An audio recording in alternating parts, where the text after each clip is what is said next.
guys.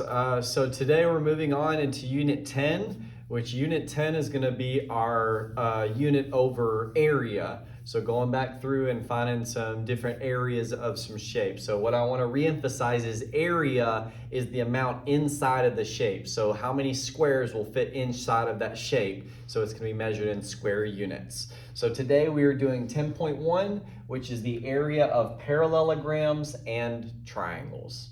Let's jump into it. All right, so the first thing we're going to talk about are our key points. So the key points to remember is when we're dealing with a parallelogram, remember a parallelogram means my opposite sides are parallel to each other. So that means a square, that means a rectangle, that also means a parallelogram like this one. And to find the area of a parallelogram, that is going to be just base times height. So I'm going to take the base of my shape, whether it's the top or the bottom, and I'm going to multiply it by the vertical height, meaning from one side perpendicular to the other side. So I'm just going to do base times height. It's pretty simple. Find the area of a parallelogram. The next thing we're going to look at is the area of a triangle. So I know the area of a triangle, if I want to find what the area is inside this shape, the area of a triangle is 1/2 of the base times height.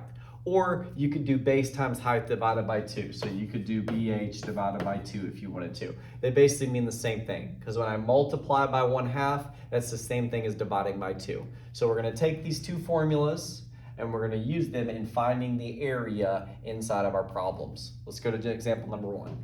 All right, so on example number 1, it's telling us we need to find the area of this shape right here. So right now, if you look, this is going to be a parallelogram because my opposite sides are going to be parallel to each other. So I know to find the area of a parallelogram, that's going to be area equals the base times the height of my figure.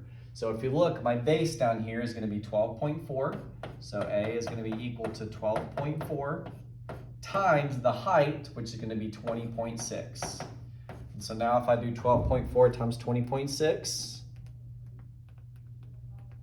that is going to give you 255.44. And so now look, it is centimeters. And remember, area is measured in squared units. So it's going to be centimeters squared. So ladies and gentlemen, your answer is going to be 255.44 centimeters squared inside this. Okay? Let's jump over to example number 2. All right, so on example number 2, it's telling us we need to find the area, and I have a triangle right here. So I can automatically know the area of a triangle is 1/2 of a parallelogram. So area is equal to 1/2 the base times the height. Or again, you could do base times height divided by 2. So right now, if you look, the base of my formula is going to be 30. So A is equal to 1/2 of 30 times the height here. Now remember, it's the vertical height, the perpendicular from the top to the bottom. So the top to the bottom here is going to be 12. This is the slant height. That is not the actual height. So the height of this is going to end up being 12. Okay? So I'm going to do 30 times 12, and then I'm going to divide that by 2. And so my answer comes out to be the area of my triangle is going to be 180 centimeters. And remember, area is measured in squared units again. So I'm going to square this. So that means there's 180 squares, centimeter by centimeter, that can fit inside this triangle here. Okay?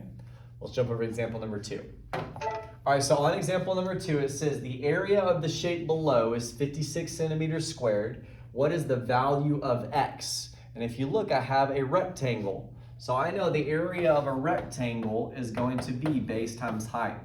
So I'm literally going to plug in everything I know, and then I'm going to solve for what I don't. Okay? So right now, I already know the area. The area is 56. The base of my shape is going to be 14. And then I'm multiplying that times the height, which is going to be x plus 1.